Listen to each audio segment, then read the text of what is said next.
SacktownRadio.com, the #1 station in the world. Of the world, Craig.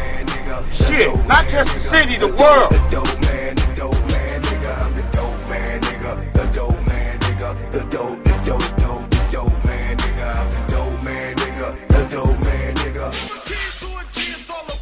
Yeah, what's up? It's your boy Curse Lokes, SacktownRadio.com. This is the Dope Man Show. We got a Oakland living legend right now as we speak on the line, Mr. F.A.B. What's happening, boy? This is the Dope Man Show exclusive. Oh, man, what's going on, man? First of all, definitely want to appreciate the continued support with the Sacktown Radio, man. You guys not just playing my music, but, you know, many of the other Bay Area, Northern California stars, rising stars, aspiring stars, and established stars. We definitely appreciate you, and I speak on behalf of everyone who you guys support musically. Right. No problem. Okay, so right now, what's Mr. F.A.B. got going? What are you working on at the moment? I'm actually just finished my book, which is a motivational book. It's called Motivated by Pain. It's a collection of memoirs over the years, some through poetic expression, poems, excerpts of daily motivations, and just details of, you know, my story and sharing my story and my struggle. Hopefully it could bless someone else's success, giving them an outlook on life that should be much different, rather than complaining about things, actually making a change. So it's called Motivated by Pain. There's no release date on it yet. I'm still locking in a publisher, but I worked pretty hard on that book. It's pretty dope. Good shit. Other than that, I just started creating this project called A Ghetto Sermon. Somewhat of an EP, an extended EP, produced all by the Mechanics. Good music, good music. More ventilation music of, you know, side with a different vibe to it. An offspring of, you know, the Hella Ratchet that I recently just dropped. I go in and out, man. I go, you know, I do some party stuff, and then I'll do some hip-hop stuff, some dark stuff. Just constantly trying to utilize all my talents rather than just focusing on one. You know, giving people a plethora of things. I have many different fans from different genres of music. They like what they like from me. And I just try to continue to not only cater to them, but make the music that I enjoy making. Good shit. Okay, so right now, in this Bay Area today music, I know you're still relevant in it, but how are you feeling about the new sound that's coming out the Bay and all the younger guys really getting it in? I'm very much happy with those guys, man. I love what I Am Sue is doing, Face, Gemini, Showy, Roach Gigs, and the countless other acts that are definitely making their own name and creating their own lane for themselves. They're doing a hell of a job with it, establishing a great sound, going out and networking, and taking things to higher heights. It's a beautiful thing when you get a chance to play a role in the significance of a sound, of cultivating a sound, and to watch it years later still unfold and expand and expound to many new fans. They're doing a great job of it, and I did nothing but salute those young brothers. Good. As far as you musically, is there anyone that you haven't worked with that you would want to work with currently at the time, as either a collaboration or a group situation? As far as graphically speaking, or no, either way, Bay or industry. I think I've covered all of my grounds in the Bay Area of, you know, artists that I'd like to work with. I think the DJ Premier is one of my favorite producers ever. I recently got a chance to have a conversation with him, and he's working on the Nas album, and him and Scarface just did some stuff. And, you know, there are plans to do some work together, which I'm very excited about. He really considering doing some work with me was like a hip-hop honor for me. So definitely DJ Premier, Scarface. I talked to Scarface today. So I look forward to making some music with him. And of course, you know, Eminem. Oh man, you know, there's still planets that they haven't found. So there's no limit when it comes to, you know, your music aspirations. I will just want to continue to make music and cultivate things, whatever comes my way, you know, handle it respectfully, and do what I do when that time presents itself. Right on. Okay, we know Mr. Fab comes from the battle scene. How are you feeling that battle scene that's really coming up nowadays? That, you know, all the YouTube videos you see, all the battle rappers that are out. I mean, are you going to try to get back into that world, or is there anything in the works? There's been rumors. There's been things of, you know, it being in the works. Until the check is cut, you know, it's just talk. It's just he say, she say, they say. You know, I like it. I love it. It's very entertaining. I think those dudes have a lot of talent. Some of them are, you know, good battle rappers. Some of them struggle at doing anything else with the music, but they're great at what they do. I would love to get in it. And I think I would love to get in just for the competition thing, you know, just to show people that my diversity as an artist, the versatility is well-rounded, and, you know, I'll never limit myself to a particular genre, and I'm able to do all and stand fit, you know, and I think it would be amazing and an eye-opener to many once they see me in that realm of work to realize how I'm able to still be relevant in that field, to take it from the field that I have spawned from, to be in there and to, you know, to be included and do what they do and still be, you know, maintain my relevance. So, you know, the expected and projected battle with the verse Arsenal, because that's the guy, you know, one of the guys who actually, you know, spoke it into existence. And if we can handle the business out, you know, hopefully down the road or coming forth soon, we battle. And it would be good. It's very exciting, I think, for battle rap and for hip-hop alone. Yeah, myself personally, I would want to see that one right there. You and him go at it. That would be a good one. Well, Mac Dre, can you elaborate on how your experience with him was? You know, Dre was Dre, man. Dre was man, it was very pivotal in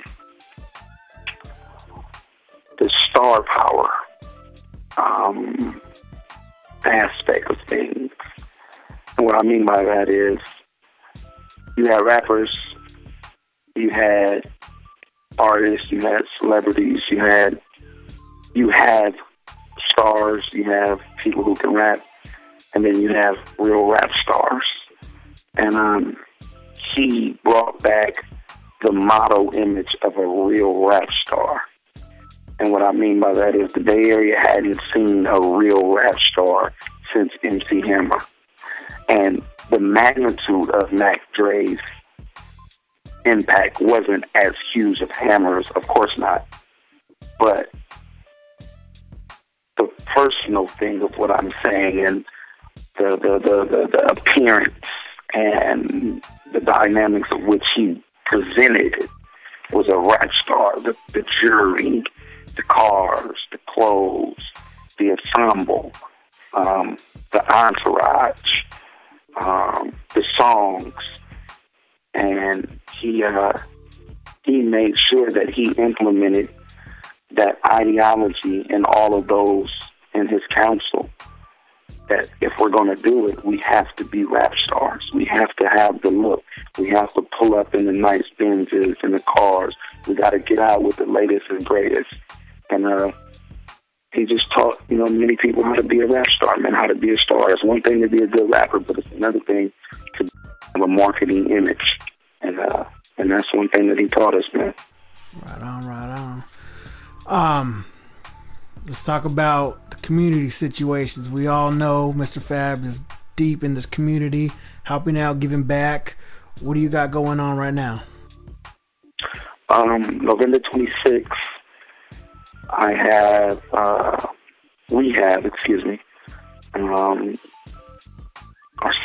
7th annual turkey drive, which is something I've been doing for years, in conjunction with many people of the community who come out and devote as much time and as much energy as, you know, and match the effort.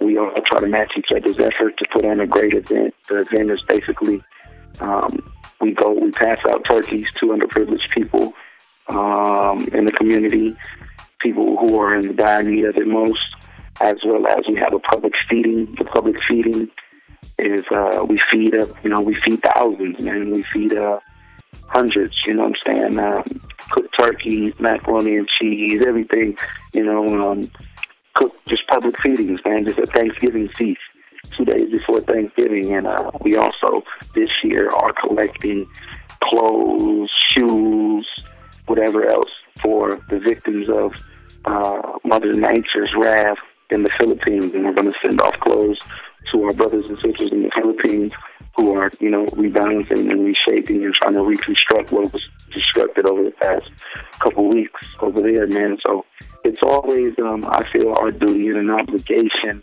as people who are influenced to do something for the communities that has done so much for them. Right. That's real salute right there. Do you want to give out any information as far as where people could donate, where they can find the information to for these events? The donation is we do a public donation, like offering to anyone who wants to contribute whatever it is that they want to contribute, whether it be $1, whether it be whatever. There's no number too small. There's no number too big. There's a PayPal. The PayPal is thebusride@gmail.com. The spelling of it is DABUSRIDE@gmail.com.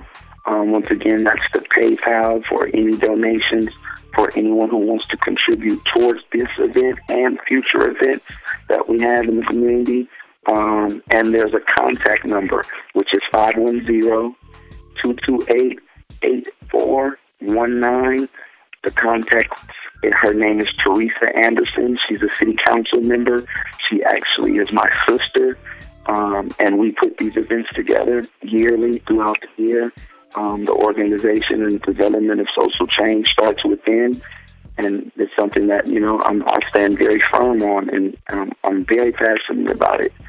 And I'm trying to release my passion to my people so they can understand that it's nothing wrong with taking a stand against some of the social injustices that have affected us as a people. We get so caught up in the negativities of others that we lose sight of what's really important, the things that are important. And what's important is how can we improve some of the social misconstrued things that go on in our communities. Why is there poverty? Why is there schools closing down? Why is there the attendance records in these schools at an all-time low? Why are test scores at an all-time low?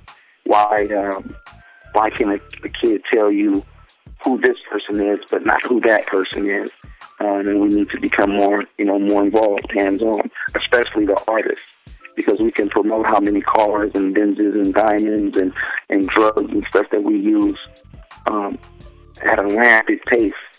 But I don't see these same people that are making high profits and proceeds off of the poor giving back. I don't see those people doing that. And I know better than them. And I'm not trying to say like I'm better than them, but at least I'm admitting that I am trying to make a change and an effort. And I just wish a lot more people who are in position make an effort. Right on. That's 100 right there, straight up.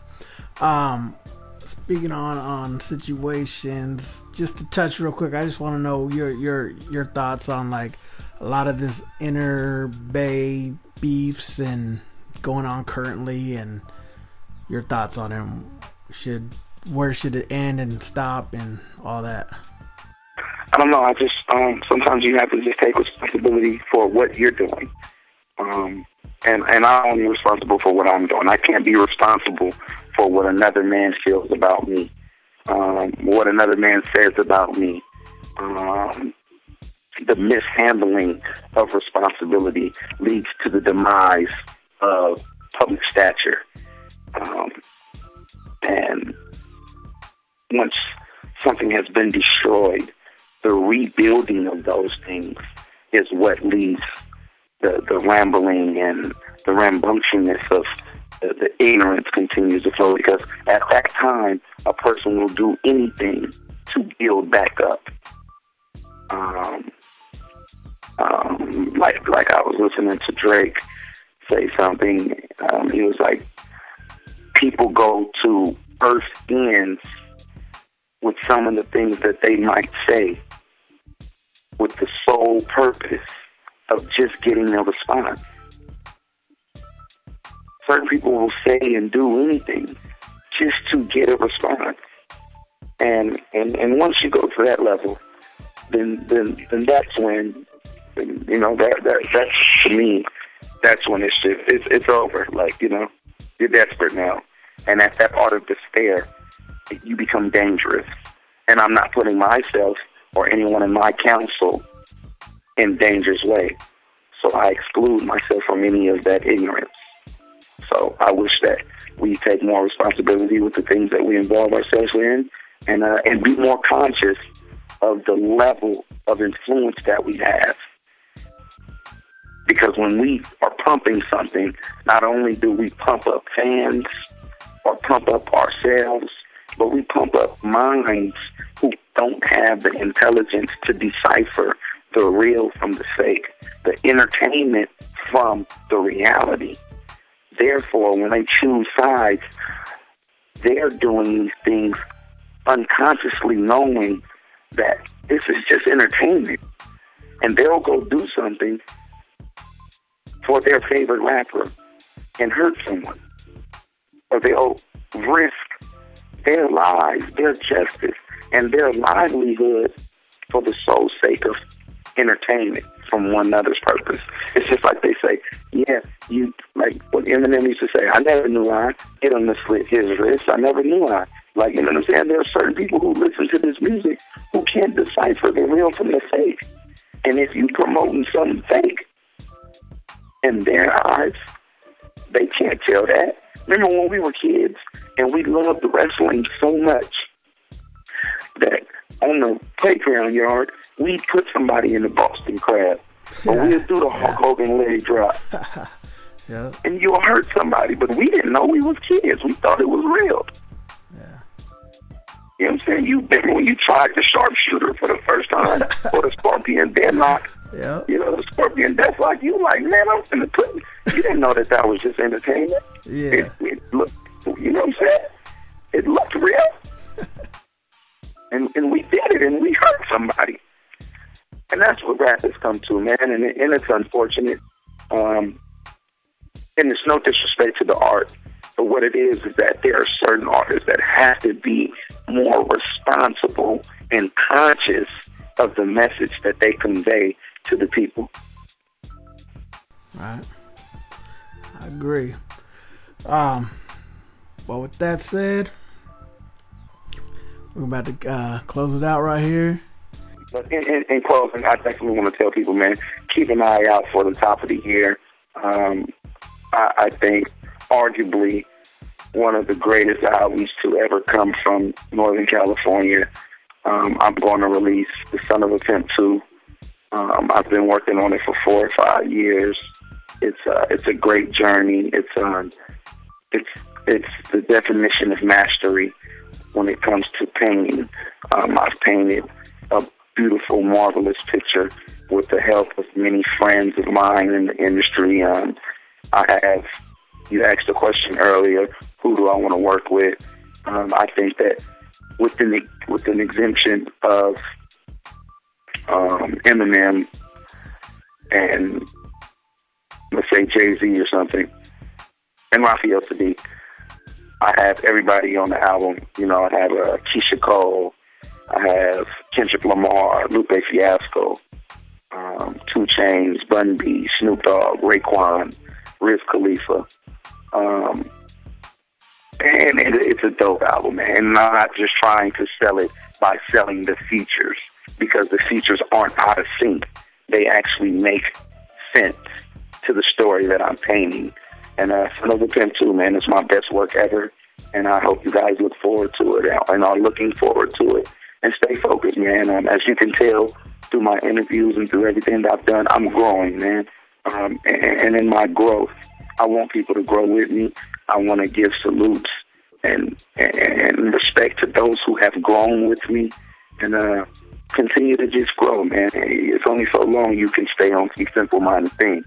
Let's educate ourselves and continue to push progression.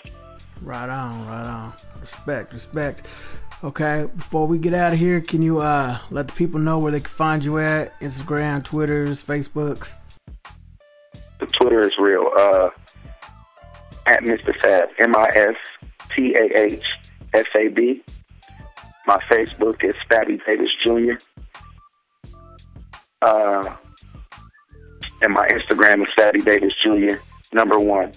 Let's continue to keep it going, keep it positive, and stay pushing, man. Stay pushing progressive, man. And I appreciate you guys over at Sacktown Radio and all the other devices that we use to promote whatever it may be that we promote.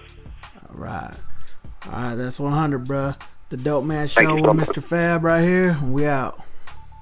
Appreciate you, bro. Listen. Sacramento, San Francisco, Oakland, Vallejo, San Jose. We are Northern California. We are SacktownRadio.com.